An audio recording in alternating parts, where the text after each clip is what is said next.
మీరు మాట్లాడుతూ బుద్ధి మాధ్యం అని ఒక పదాన్ని యూజ్ చేశారు. ఆలోచన విధానంలో బుద్ధి మాధ్యం అనేది తప్ప సార్. ఇది సార్ సభ హుందాతనాన్ని సార్ ఒక్క మాట సార్ స్పీకర్ సార్ సభ హుందాతనాన్ని తక్కువ చేస్తారు. సార్ నేను ఒక్క మాట అంటే సార్ సీనియర్ మీరు ఏమనుకోకపోతే ఒక్క మాట అంటే సార్ దయించి వినండి. నేను ఒక మాట అంటే ముఖ్యమంత్రి గారు సభానాయకుడు అక్కడి నుంచి నిలబడి బట్టలు ఊడదీసి కొడతా బట్టలిప్పి ఊరేగిస్తా అని సభానాయకుడు అక్కడి నుంచి మాట్లాడితే మీరు ఎందుకో వారికి చెప్పకపోతే అధ్యక్ష. నేను బుద్ధిమాంద్యం అంటే మీ ఆలోచన విధానంలో తప్పు ఉంది అన్న. ఇది తప్పైతుందా అధ్యక్ష?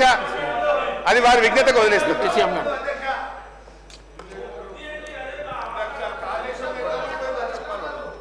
హరీష్ రావు గారు చాలా సంవత్సరాలు మంత్రిగా కూడా చేశారు అధ్యక్ష. బుద్ధిమాంద్యం మీకు బుద్ధిమాంద్యం ఉందని మా అందరి గురించి మాట్లాడుతూ ఉంటే అది కరెక్ట్ కాదని చెప్తా ఉన్నారు. రైట్, మీరు కనీసం నిజంగా విఘ్నులైతే స్పీకర్ గారు సభాపతి గారు చెప్పిన దాన్ని విని బుద్ధిమాంద్యం అన్న మాట పొరపాటు అయిపోయింది నేను విత్డ్రా చేసుకుంటున్నా అని చెప్పి వారి ప్రసంగం చెప్పాలి. కానీ ఇంకా గౌరవ సభాపతి గారితో కూడా ఆర్గ్యుమెంట్లోకి వెళ్ళి నేనేమన్నాను వారేమన్నారు వారు మాట్లాడేటప్పుడు మీరు చెప్పలేదు ఇప్పుడే నాకు చెప్తా ఉన్నారు ఏంది అని మొన్న వారు జగదీశ్వర్ రెడ్డి గారు ఎట్లయితే మాట్లాడటం కోసం ప్రయత్నం చేసి ఏం చేశారో ఇప్పుడు అదే ప్రయత్నంలో వీరు వెళ్తా ఉన్నారు అధ్యక్ష. ఇది కరెక్ట్ కాదు.